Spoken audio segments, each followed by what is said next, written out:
Hey guys, today I'm going to do a demonstration on how to wax an RV. Today we're working on a beautiful Tiffin Allegro, an Allegro Red, and I want to show you how I like to apply wax to the outside of a painted RV.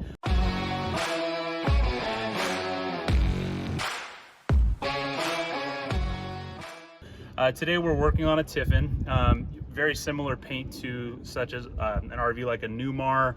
We work on Prevost, all these higher end RVs that have painted surfaces. It's pretty much going to be the same process. So I wanted to go over just a couple things, the tools that we use, the type of pad that I like to use, as well as the product. So today I'm working with a Makita cordless buffer. This is the machine that we use. We get asked this all the time. How are you applying the wax? What type of machine are you using? What type of tools are involved?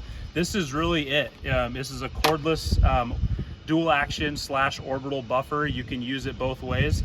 Typically when I'm applying wax, I use what's called a free spin setting. This particular polisher has two separate settings. The free spin setting is going to be more for applying wax and just spreading material, such as like what we're doing today.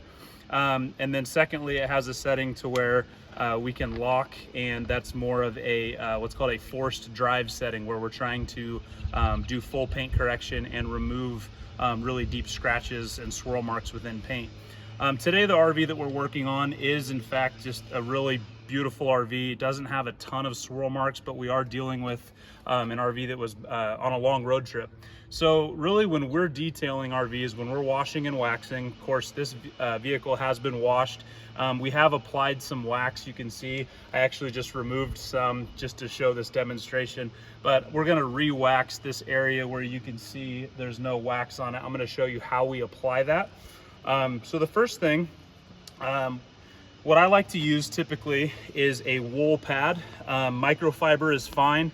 I typically try to stay away from foam. Reason being is foam tends to be very, very soft. It's really good for just applying product, but when you're actually trying to remove some minor swirl marks and trying to really correct paint, I tend to stay away from foam. I don't think it's agitated. It doesn't agitate enough.